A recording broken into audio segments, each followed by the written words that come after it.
Marcus Smith wiped the sweat from his brow as he descended deeper into the abandoned mining facility on Kepler 442b. The ancient structures groaned under the weight of centuries, their alien architecture both beautiful and unsettling.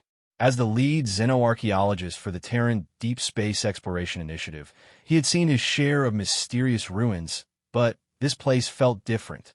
The very air seemed to hum with an energy that made his equipment readings fluctuate wildly. The mining operation had been abandoned 300 years ago when the first wave of colonists discovered that the planet's subsurface was riddled with strange crystalline formations that interfered with their machinery. What they hadn't realized was that these weren't natural formations at all, but part of an intricate containment system built by a long-dead civilization. Marcus's headlamp cut through the darkness as he made his way through corridors lined with symbols that shifted and moved when he wasn't looking directly at them. His team had been studying these ruins for 6 months, but today felt significant. The energy readings have been climbing steadily for the past week, and yesterday the symbols had begun to glow with a soft, pulsing light. "Dr. Smith, you need to see this," came the voice of his assistant, Dr. Sarah Chun, through his comm unit. She was 3 levels below him in what they had designated as the central chamber. Marcus quickened his pace, navigating the winding passages that seemed to follow no logical pattern. As he descended, the temperature began to rise, and he noticed that the walls were covered in a thin layer of what looked like frost, except it was warm to the touch and seemed to shimmer with its own light. When he reached the central chamber, he found Sarah standing before a massive crystalline structure that dominated the room. It was easily 50 feet tall and 30 feet wide, composed of what appeared to be a translucent blue-green material that pulsed with an inner light. But it wasn't the crystal itself that took his breath away, it was what was inside it. Suspended in the center of the crystal was a creature unlike anything in the known galaxy. It was massive, easily the size of a small spacecraft, with a serpentine body covered in scales that seemed to absorb and reflect light simultaneously. For powerful limbs ended in claws that could have torn through starship hull plating, and wings that spanned at least 100 feet were folded against its body. Its head was regal and intelligent, with piercing golden eyes that seemed to track movement even in its dormant state. "It's alive," Sarah whispered, her voice filled with awe and terror. "All the scans confirm it. Whatever that thing is, it's been in some kind of suspended animation for centuries." Marcus approached the crystal slowly, his scientific mind racing with possibilities while his survival instincts screamed at him to run. The creature was undoubtedly predatory, built for hunting and killing on a scale that dwarfed anything humanity had encountered. Yet there was something about its bearing, the way it held itself, even in stasis, that suggested intelligence far beyond that of a simple beast. "Have you been able to translate any of the surrounding text?" Marcus asked, gesturing to the walls around them, which were covered in flowing script that seemed to move and shift like living things. "Some of it," Sarah replied, consulting her tablet. "The language is incredibly complex, more sophisticated than anything we've encountered. But I managed to piece together fragments. It seems to be some kind of warning or instruction manual. There are references to a great betrayal, a keeper of the void, and something called the Dragon of Kelthara." As if responding to the spoken name, the creature's eyes suddenly blazed with golden light, and the crystal began to pulse more rapidly. Marcus felt a presence in his mind, ancient and vast, pressing against his consciousness like a tide of starlight and cosmic fire. "Who dares speak the old words?" The voice resonated not through his ears, but directly into his thoughts, carrying with it the weight of eons and the fury of caged lightning. "Who stands before Veilthris, last of the Void Wardens?"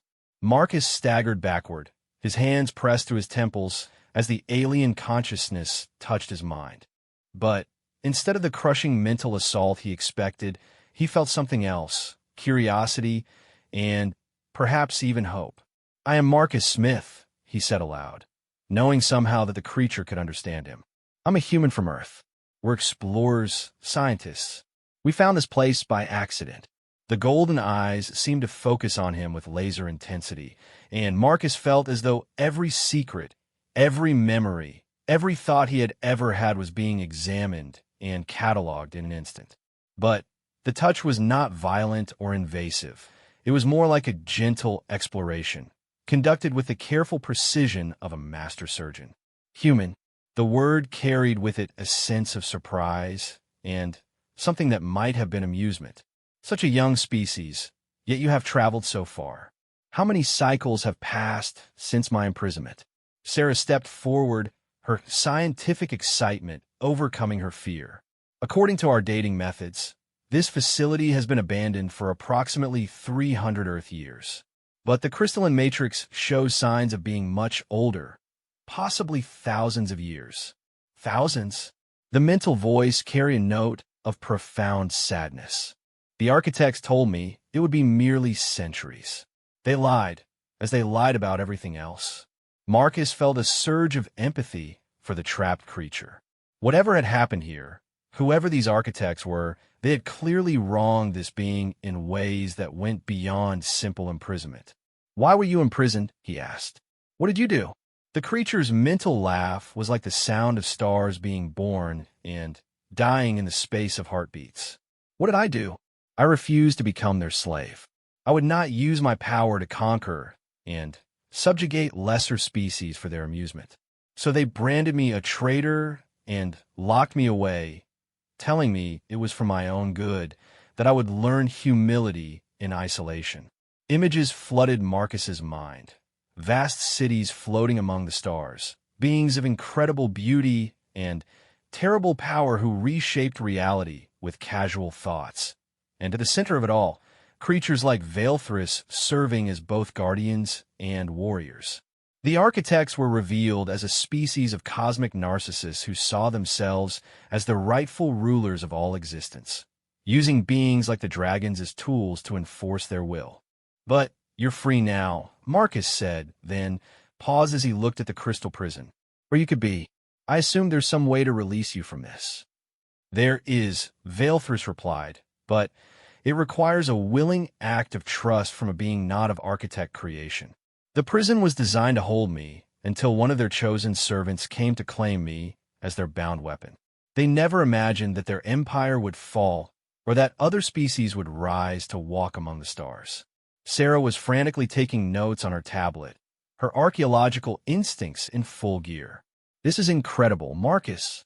We're talking to a being that witnessed the rise and fall of a galactic civilization. The historical implications alone. Are you willing?" Veilthris interrupted, his mental voice focused entirely on Marcus. "To free me is to take responsibility for my actions. By the old laws, you would become my guardian, and I will be bound by honor to serve your best interests until such time as you release me from that obligation." Marcus felt the weight of the decision settling on his shoulders like a mantle of lead. This was far beyond his authority as a xenoarchaeologist. He should contact the colonial administration, get approval from the Terran Senate, follow proper first contact protocols. But something in the dragon's mental voice, a bone-deep weariness and desperate hope, made him realize that this was a moment that would not come again. "What exactly does it mean to be your guardian?" he asked. "It means that I would be yours to command, but you would be responsible for ensuring that I do not fall back into the darkness that the architects tried to force upon me. You would help me remember what it means to protect rather than destroy, to serve justice rather than power." The ethical implications made Marcus's head spin. This was a being of immense power, possibly capable of destroying entire fleets or planets. To take responsibility for such a creature was beyond anything humanity had ever contemplated. But at the same time, to leave him imprisoned seemed equally monstrous. "If I free you," Marcus said carefully, "I need your word that you won't harm innocent people, that you'll try to understand our laws and customs, and that you'll work with us, not against us." "You have it," Veilthris replied without hesitation. "I have seen your memories, human Marcus Smith. You're not like the architects. You seek knowledge for its own sake, not power over others. This is why the ancient bonds recognize you as worthy. Marcus looked at Sarah, who nodded slowly. The readings are off the charts, she said. Whatever's going to happen, it's going to happen soon. The containment field is destabilizing. Taking a deep breath, Marcus stepped forward and placed his hand on the crystal. The moment his skin made contact with the surface, the entire chamber erupted in light. Energy coursed through him, not painful but overwhelming, as if he were suddenly connected to the fundamental forces of the universe. He felt the ancient systems recognizing him, accepting him, binding him to the creature within through bonds that transcended mere words or contracts. The crystal began to crack, lines of golden light spreading across its surface like a spider web. Steam hissed from the fractures, carrying with it the scent of ozone and something that reminded Marcus of summer thunderstorms.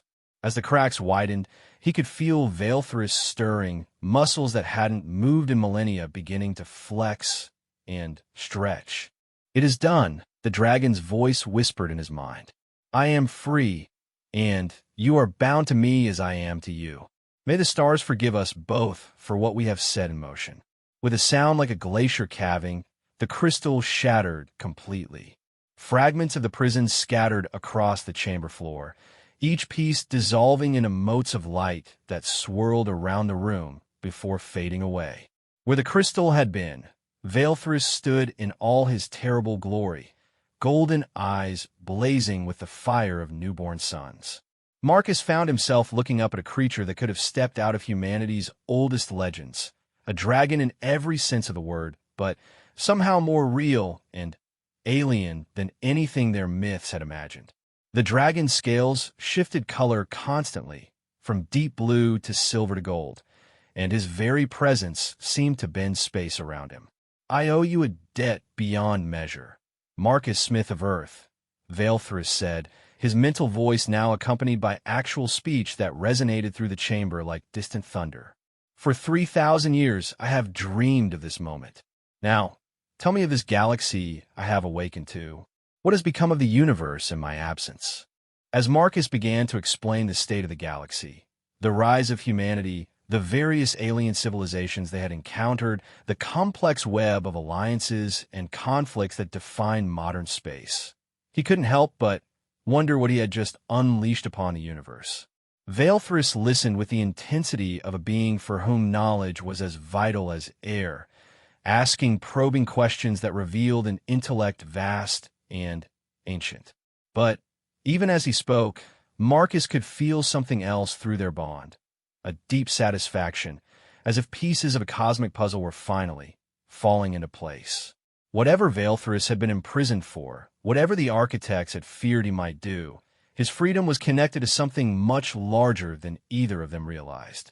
The dragon stretched his wings for the first time in millennia, and the sound was like wind through a forest of crystal chimes. "It seems," he said, "that my timing is more fortuitous than I dared hope. The galaxy stands at a crossroads, and old debts are coming due. There are those who would see the mistakes of the architects repeated, who would enslave entire species in the name of order and progress." "What do you mean?" Marcus asked, though part of him already knew he wouldn't like the answer. Valethris turned those blazing golden eyes on him, and Marcus saw in them depths of knowledge and purpose that stretched back to the dawn of galactic civilization. "I mean, my new guardian, that war is coming, and whether they know it or not, humanity is going to need all the help they can get." As if summoned by his words, Marcus's communication device crackled to life with an urgent message from the orbital research station. "Dr. Smith, you need to return to the surface immediately. We're detecting massive energy signatures throughout the system. Something big is coming out of hyperspace. Multiple ships, configuration unknown. Colonial Command is declaring a system-wide alert." Marcus and Sarah exchanged glances, then looked up at Valethris, who had tilted his massive head as if listening to sounds beyond human perception. When the dragon spoke again, his mental voice carried a note of grim satisfaction. It seems the universe wastes no time in testing new alliances. Those ships bear the mark of the hegemony, descendants of the Architect Empire. They have come seeking their lost weapon, not knowing that their weapon has chosen a new master. Can you fight them? Marcus asked, surprised by his own willingness to consider violence as an option. I can, Valethris replied, but the question is not whether I can fight, but whether you are prepared for what that means. To use my power in battle would announce our alliance to every corner of the galaxy. There would be no hiding, no quiet return to your peaceful existence. Are you prepared for that responsibility? Marcus thought of his small research team above, of the colonial settlers who had made this world their home, of humanity itself still taking its first tentative steps into a galaxy filled with ancient powers and forgotten grudges. The decision should have been impossible, the weight of it crushing. But as he looked into Valethris's golden eyes, he realized that some choices made themselves. Yes, he said simply, I'm ready. The dragon's smile was a terrible and beautiful thing to behold. Then let us go and remind the galaxy why dragons were feared even in the height of the Architect Empire. It is time for the universe to remember that some prisoners, once freed, do not forget their chains. As they made their way toward the surface, Marcus couldn't help but think that his quiet life as a xenoarchaeologist was definitely over. But as he felt the ancient power flowing between himself and his draconic companion, he found that he didn't mind as much as he should have. After all, how many humans could say they had freed a dragon and lived to tell about it? The war for the galaxy was about to begin, and humanity had just gained its most unlikely ally. The surface of Kepler 442b trembled as Marcus Smith and Valethris emerged from the ancient underground complex. Above them, the normally peaceful sky was split by the contrails of descending warships, their hulls gleaming with the unmistakable organic curves that marked them as hegemony vessels. The research station's emergency klaxons wailed across the small colonial settlement, and Marcus could see tiny figures running for shelter among the prefabricated buildings. 15 ships, Valethris observed, his massive form casting a shadow across the mining facility's entrance. A full battle squadron. They are not here for peaceful negotiations. Marcus activated his emergency communicator, connecting to the orbital research station. Dr. Smith to Station Alpha, please respond. The voice that crackled back was tight with panic. Marcus, thank God. Where have you been? We've been trying to reach you for an hour. The Colonial Defense Force is scrambling every available ship, but we're looking at maybe 6 fighters against whatever those things are. The lead vessel is demanding to speak with whoever disturbed the sacred prison. They seem to think we've stolen something that belongs to them. Marcus looked up at Valethris, whose golden eyes had narrowed to burning slits. Through their mental bond, he could feel the dragon's rage building like a pressure wave before an explosion. 3,000 years of imprisonment, and the hegemony still considered him property to be reclaimed. Tell them, Marcus said into the communicator, that Marcus Smith is prepared to negotiate. But the negotiations will take place on the surface, not in orbit. If they want to talk, they can come down here themselves. Are you insane? Came the reply. Marcus, those ships could glass the entire planet from orbit. You can't negotiate with. The transmission cut off abruptly as one of the hegemony vessels broke from formation and began descending toward their position. It was smaller than the others, but still massive by human standards, easily the size of city block, and shaped like a curved blade designed for cutting through both atmosphere and enemy formations. Interesting, Valethris mused. They're either very confident or very desperate. No military commander would risk their flagship on an uncontrolled planetary surface unless they believed the prize was worth any cost. Can you handle them? Marcus asked, surprised by how calm he felt despite the approaching alien warship. Handle them? Yes. The question is whether you wish them handled with mercy or justice. The hegemony has enslaved 17 species in their expansion across the galactic rim. Their methods make the architects look benevolent by comparison. The ships settled onto the rocky ground with surprising grace, its landing legs extending to stabilize the massive vessel. A ramp descended from its belly, and Marcus felt his breath catch as figures began emerging. They were humanoid, but wrong in ways that made his eyes water to look at them directly. Too tall, too thin, with skin that seemed to shift between solid matter and pure energy. Their leader wore robes that appeared to be woven from starlight itself, and when it spoke, reality seemed to bend around its words. "I am Hierarchate Nexthal of the Eternal Hegemony," the being announced, its voice carrying harmonics that made Marcus's teeth ache. "We have come to reclaim our stolen property. Surrender the Void Warden Veilthris immediately, and your species will be granted the mercy of swift extinction rather than slow assimilation into our labor caste." Marcus stepped forward, acutely aware that he was probably about to start an interstellar war with his next words. But through his bond with Veilthris, he could feel something that gave him strength, an absolute certainty that some principles were worth fighting for, no matter the cost. "Veilthris isn't your property," Marcus replied. "He's a free being who was illegally imprisoned by your predecessors. I formally refuse your demand for his surrender." Nexthal's features shifted in what might have been amusement or contempt. "You misunderstand your position, primitive. The Void Wardens were created by the Architect Empire to serve. When the Empire fell to civil war, the responsibility for maintaining control over these weapons passed to us, the rightful inheritors of Architect technology and wisdom. This creature has no existence outside of our will.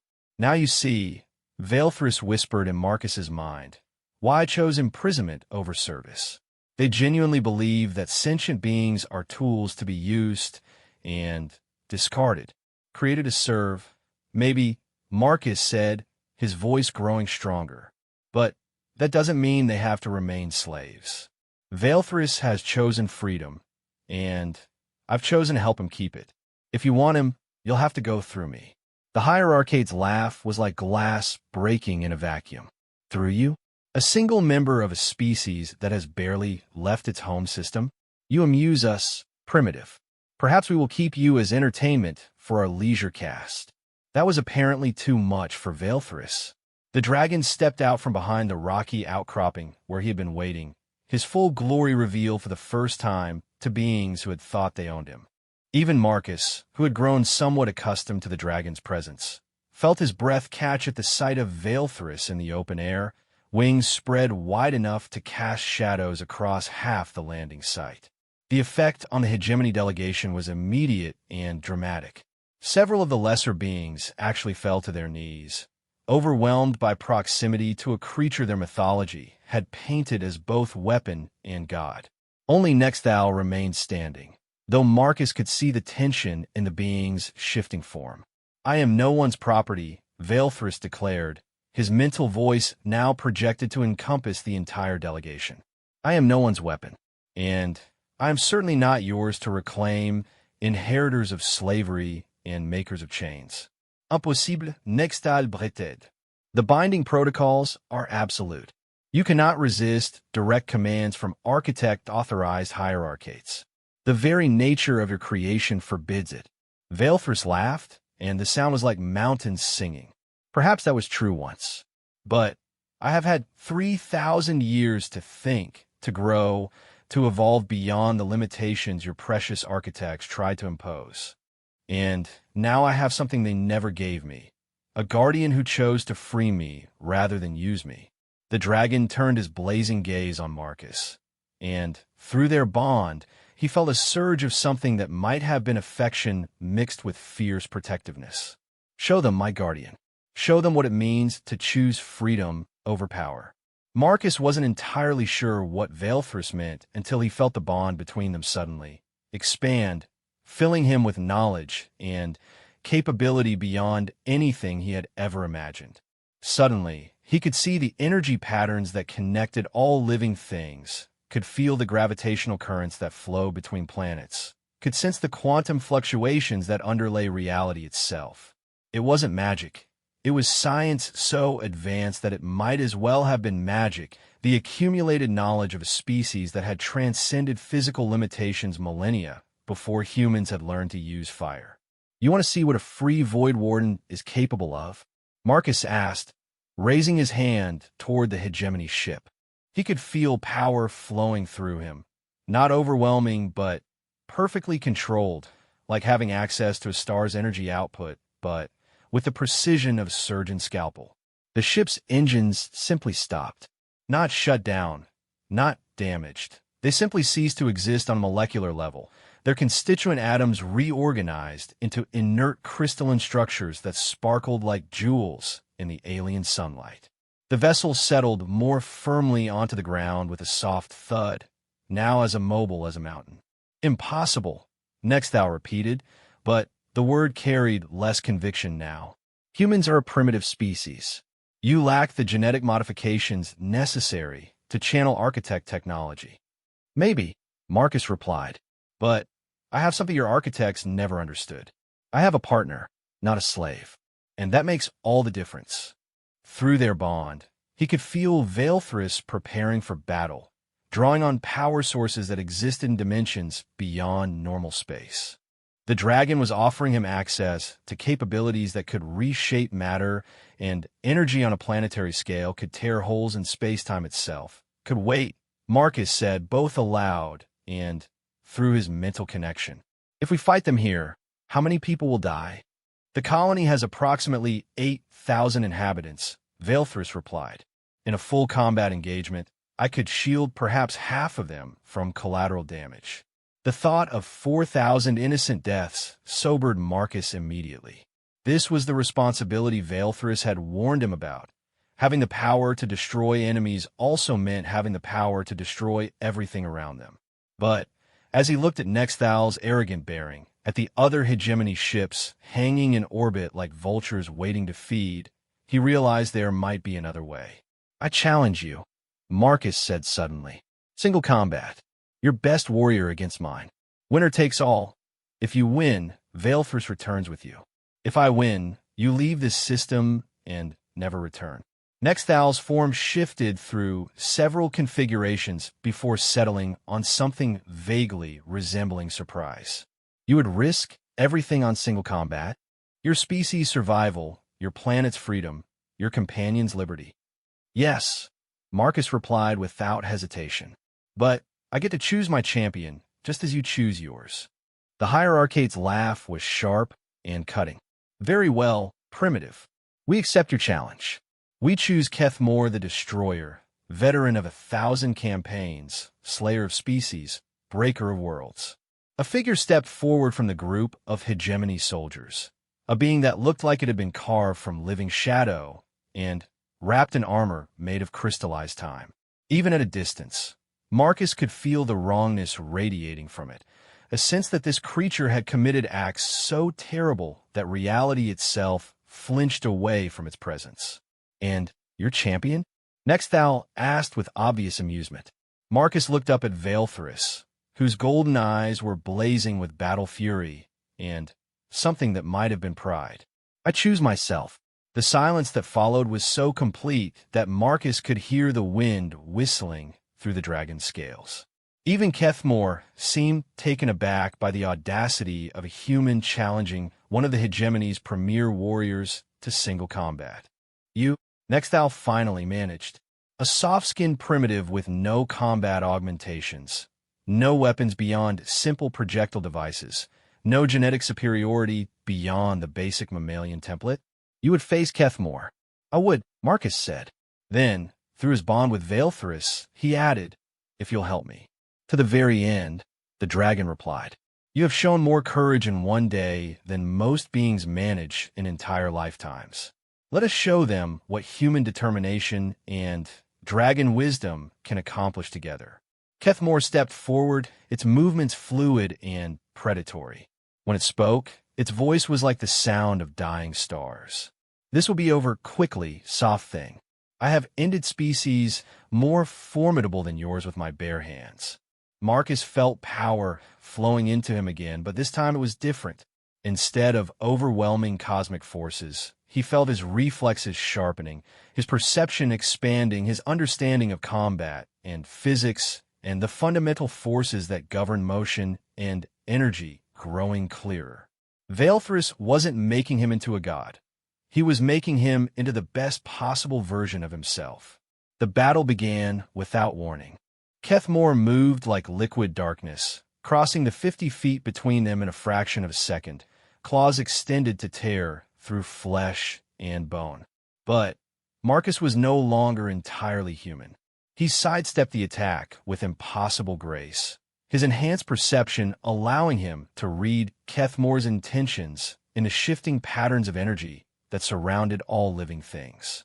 The counterattack came naturally, Marcus's enhanced strength driving his fist into Kethmore's solar plexus with enough force to crack the creature's crystalline armor. The destroyer staggered backward, ichor leaking from between its armor plates, disbelief radiating from its alien features. Impossible, it hissed. You are nothing. A mayfly. A mote of dust. Maybe, Marcus replied, settling into a fighting stance that drew on combat techniques from 100 different species. But this mote of dust has friends. The battle that followed was unlike anything Marcus could have imagined. Kethmore fought with the accumulated skill of millennia, using weapons that materialized from thin air and combat techniques that bent the laws of physics. But every time the creature gained an advantage, Marcus adapted, drawing on knowledge and capability that flowed to him through his bond with Valethris. They fought across the landing site, their battle carving furrows in solid rock and leaving patches of crystallized air where their clashing energies intersected. Kethmore was faster, stronger, more experienced, but Marcus had something the destroyer couldn't understand or counter. He had a partnership based on trust rather than domination, cooperation rather than conquest. The end came suddenly. Kethmore, frustrated by its inability to land a decisive blow, overextended itself in a final, desperate attack. Marcus saw the opening and took it, not with violence, but with an act of pure will. Drawing on the same power that had disabled the hegemony ship, he reached out and simply unmade the crystalline matrices that held Kethmore's armor together. The destroyer collapsed, its form reverting to something more recognizably humanoid without the technological augmentations that had made it into a living weapon. As it lay gasping on the rocky ground, Marcus realized with surprise that he felt pity for the creature. It had been as much a slave as Valethris, just pointed in a different direction. "It's over," Marcus said, looking up at Nexthal. "We had a deal. Your champion is defeated. Now you leave." The hierarchate's form cycled through several emotions before settling on something that might have been respect. "The combat is concluded," it agreed. "But know this, Guardian of Dragons, the hegemony does not forget. We will return when you are weak, when your strange alliance fails, when the dragon remembers its true nature. We will return, and we will reclaim what is ours." "No," Marcus said quietly. "You won't." He reached out through his bond with Valethris, not for power this time, but for knowledge. The dragon's memories flowed through him. Star maps, hyperspace routes, the locations of hegemony bases, and supply lines that had remained hidden for centuries. With a gesture, Marcus projected all of it into space, broadcasting the information on frequencies that every ship in the system could receive. "That's the complete tactical layout of hegemony space," he said to Nexthal's shocked expression. "Military installations, slave worlds, resource extraction sites, everything. I'm broadcasting it to every free species in the galaxy. By the time you make a home, you'll find the entire galactic community waiting for you." The hierarchate's features shifted through what Marcus assumed was the alien equivalent of panic. "You cannot. The disruption to galactic stability will be worth it," Marcus finished, "if it means the end of the hegemony's slave empire." Nexthal and its delegation retreated to their disabled ship, using emergency protocols to lift off despite the lack of main engines. As the vessel limped toward the orbital fleet, Marcus could see the other hegemony ships already beginning to withdraw, their commanders clearly receiving new orders in light of the intelligence leak. "Well done, my guardian," Valethris said, settling his massive bulk beside Marcus as they watched the alien fleet disappear into hyperspace. You have struck a blow for freedom that will echo across the galaxy. Did I do the right thing? Marcus asked, suddenly feeling the weight of what he had just set in motion. How many will die in the wars that follow? How many would have died under continued hegemony rule? The dragon replied, sometimes the choice is not between peace and war, but between war and slavery. You have given the galaxy a chance to choose its own fate. As they stood watching the alien ships disappear into the starfield, Marcus felt a strange sense of completion, as if he had found a purpose he hadn't known he was searching for. He had started the day as a simple archaeologist and ended it as the guardian of a creature of legend, the liberator of enslaved worlds, and possibly the most wanted man in the galaxy. So what happens now? He asked. Valethris turned those blazing golden eyes on him, and Marcus could see depths of knowledge and purpose that would take lifetimes to explore. Now, we begin the real work. The galaxy is full of injustice, full of those who would enslave others for their own gain. But it is also full of those who dream of freedom. We will find them, help them, protect them. Together, the dragon confirmed. Guardian and ward, human and dragon, freedom and justice. Let the galaxy tremble, for the age of chains is ending, and the age of liberty has begun. Marcus smiled, feeling the certainty of their bond, the rightness of their cause. He had thought he was just freeing a prisoner, but he had actually freed something much more important, hope itself. And with Valethris at his side, he was ready to help that hope spread across the stars. 6 months had passed since the confrontation on Kepler 442b, and the galaxy was burning, not with the fires of destruction, but with the flames of revolution. The intelligence Marcus had broadcast about hegemony operations had triggered uprisings on dozens of slave worlds. Ancient alliances were crumbling, new ones were forming, and at the center of it all, a human archaeologist and his dragon companion had become the most sought-after individuals in known space. Marcus stood on the observation deck of the Starfire's Grace, a liberated hegemony vessel that now served as their mobile base of operations. Through the massive viewport, he could see the Zephyrian homeworld, a planet that had been under hegemony control for over 2 centuries. The Liberation fleet assembled around them was a motley collection of ships from a dozen different species, all united by a common desire for freedom. Second thoughts? Valethris asked, his mental voice tinged with gentle humor. The dragon was currently in his preferred shipboard form, still massive but scaled down to fit within the vessel's converted cargo bay, which had been expanded specifically to accommodate him. Not about what we're doing, Marcus replied, watching as the Liberation fleet moved into attack formation, but about how quickly it's all happening. 3 months ago, the Zephyrians were resigned to eternal slavery. Now, they're leading the charge against their former masters. Freedom is contagious, Valethris observed. The hegemony understood this, which is why they worked so hard to crush hope before it could spread. By showing that resistance is possible, we have given countless species permission to remember their dreams. The communication board chimed, and Marcus activated the fleet-wide channel. The face that appeared on the screen was distinctly reptilian, with scales that shifted color to reflect emotion. Commander Sithrak of the Zephyrian Resistance looked every inch the warrior he had become, though Marcus remembered that 6 months ago, the being had been a simple maintenance worker in the hegemony's orbital facilities. Guardian Smith, Sithrak said, using the title that had somehow attached itself to Marcus throughout the liberated territories. Our advanced scouts report that the hegemony garrison is smaller than expected. It appears they've withdrawn most of their forces to defend core systems. Marcus nodded. The pattern had been repeated across dozens of worlds. The hegemony was pulling back, consolidating their remaining holdings, preparing for what their leadership clearly expected to be a final confrontation. Any sign of civilian shields? Negative. The hegemony evacuated all non-essential personnel last week.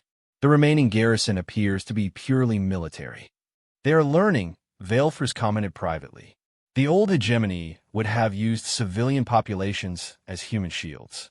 This tactical withdrawal suggests either wisdom or desperation. Probably desperation, Marcus replied through their bond.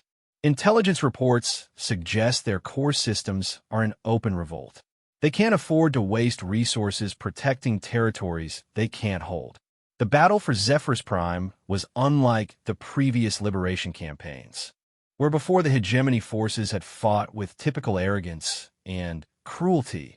These defenders showed discipline and tactical intelligence. They had studied the previous battles, learned from their defeats, and adapted their strategies accordingly. Marcus watched from the command deck as the Liberation fleet engaged the orbital defenses. The hegemony had turned the planet's own defense grid against its population, but the combined forces of the Resistance had found ways to counter every technological advantage.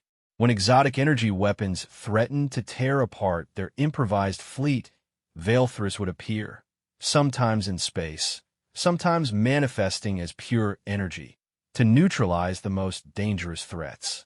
But it was the ground battle that truly revealed how much had changed in 6 months of warfare.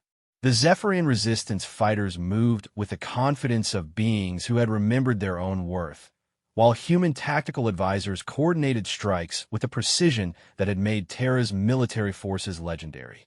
Other liberated species contributed their own specialized skills: Karathi stealth technology, Millerian electronic warfare capabilities, Thraxan heavy assault troops.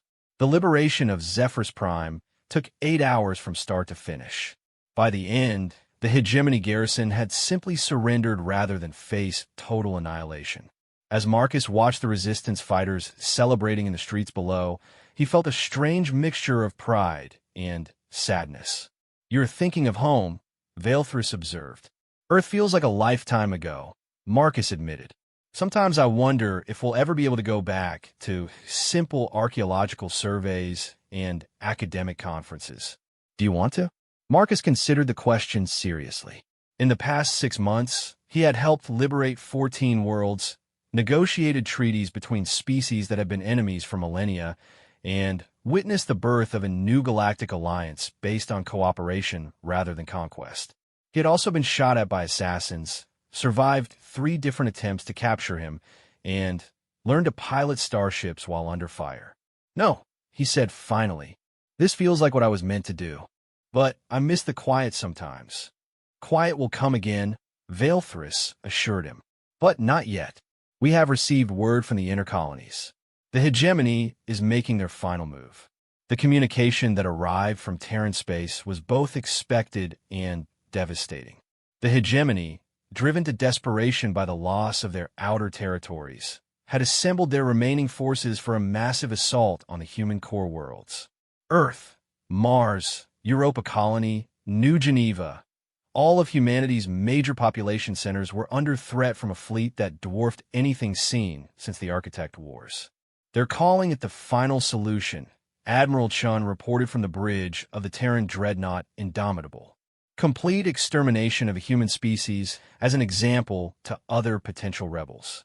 Our entire battle fleet is mobilizing, but preliminary estimates suggest we're outnumbered at least 10 to 1. Marcus felt the weight of responsibility settling on his shoulders like a physical burden. This was his fault, directly and completely. If he hadn't freed Veilfris, if he hadn't broadcast the hegemony intelligence, if he hadn't inspired the galactic uprising, none of this would be happening. Humanity would still be safe in their ignorance, protected by their insignificance. "Guilt is unproductive," Veilfris said firmly. "The hegemony would have turned their attention to humanity eventually. At least now your species faces them with allies rather than alone." "Allies who are scattered across half the galaxy," Marcus replied. "Even if we could gather every liberated fleet, it would take weeks to reach Earth. The hegemony will be there in 6 days. Then, we do not gather fleets," the dragon said simply. "We go ourselves. Just us, against the entire hegemony armada. Trust me." The journey to Earth took 4 days at maximum hyperspace velocity, pushing both the Starfire's grace and Veilfris's endurance to their limits. The dragon had transformed himself into a state of pure energy, merged with the ship's power systems to increase their speed beyond anything the vessel's designers had thought possible. By the time they reached the Sol system, they were both exhausted and the ship's engines were on the verge of total failure. But they were in time. The Hegemony fleet had just emerged from hyperspace, their massive dreadnoughts already beginning their bombardment of the outer system defenses. Marcus could see the Terran Defense Force arranging itself for what everyone knew would be humanity's last battle, their ships tiny and fragile against the alien armada. "This is Guardian Smith to all Terran vessels." Marcus broadcast on all frequencies. "Hold your positions. Help is coming." The response from Admiral Harrison, commander of the Defense Force, was immediate and desperate. "Marcus, thank God. How many ships did you bring? Where's the Liberation fleet?" "It's just us," Marcus replied. "But it'll be enough." "Are you ready, my guardian?" Veilfris asked. Marcus felt the bond between them expand, not just to encompass the dragon's power, but to touch something far greater. The network of connections that linked every free being in the galaxy, the collective will of dozens of liberated species, the accumulated hope and determination of countless individuals who had chosen freedom over safety. "I'm ready," he said. What happened next would be debated by historians and philosophers for centuries to come. Some claimed it was the greatest display of individual power in galactic history. Others insisted it was a manifestation of collective will made manifest through advanced technology. Still others believed it was simply the universe itself choosing justice over oppression. Marcus rose from his position on the bridge, feeling Veilfris's consciousness merge completely with his own. But it wasn't just the dragon. Through their bond, he could feel the presence of every being they had helped liberate, every species they had freed, every world that had thrown off the chains of slavery. Their combined will flowed through him like a river of starlight, giving him access to power that transcended individual capability. When he spoke, his voice carried across space itself, reaching every ship in the system without need of communication arrays. "I am Marcus Smith of Earth, guardian of Veilfris, speaker for the free worlds. I call upon the Hegemony fleet to surrender immediately and withdraw from Terran space." The response was predictable.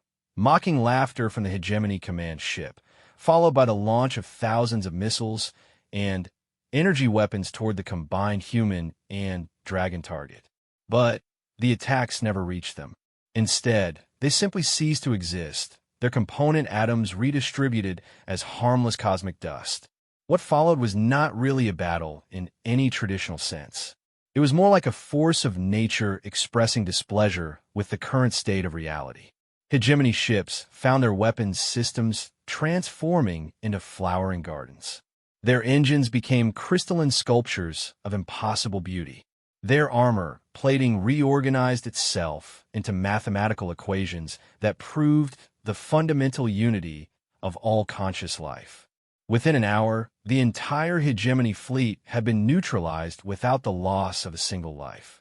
The alien crews found themselves transported to the surfaces of uninhabited worlds where they could contemplate their choices without the ability to harm others.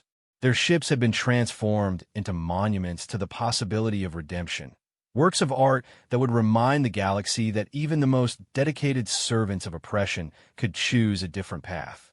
When it was over, Marcus collapsed on the bridge of the Starfire's grace, his connection to Veilfris reduced to its normal intensity. The dragon materialized beside him in his preferred humanoid form, golden eyes blazing with exhaustion and satisfaction. "Is it finished?" Marcus asked weakly. "The Hegemony is finished," Veilfris confirmed.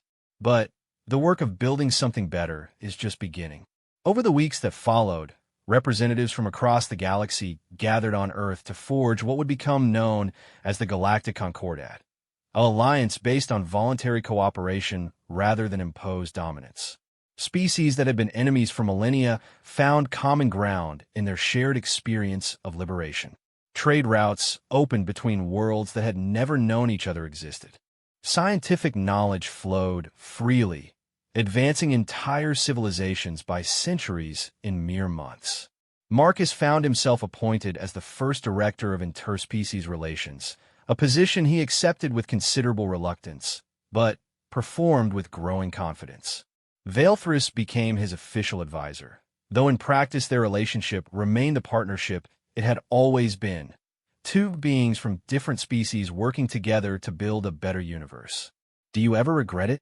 Marcus asked one evening as they stood in the newly constructed Galactic Concordat building, looking out at the lights of Geneva spread below them. "Giving up your freedom to bind yourself to a human?" Valethris considered the question with the gravity it deserved. "I was never truly free before I met you," he said finally. "Freedom is not the absence of bonds, but the presence of bonds chosen willingly and honored faithfully. You freed me from chains I had carried for millennia, not by breaking them, but by helping me transform them into something meaningful. And now we have work to do. The galaxy is free, but freedom requires constant vigilance. There will always be those who seek to enslave others, who believe that might makes right, who think that some beings are more worthy of dignity than others." Marcus nodded, feeling the weight of responsibility and the lightness of purpose in equal measure. "Then we'd better get to work."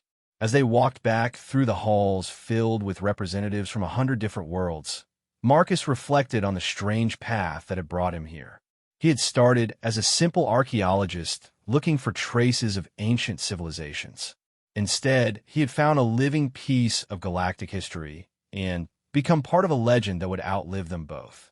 The dragon who had been imprisoned for refusing to serve tyranny now served justice willingly. The human who had sought to understand the past had instead helped create a better future. Together, they had proved that the bonds between different species could be stronger than the chains that had once divided them.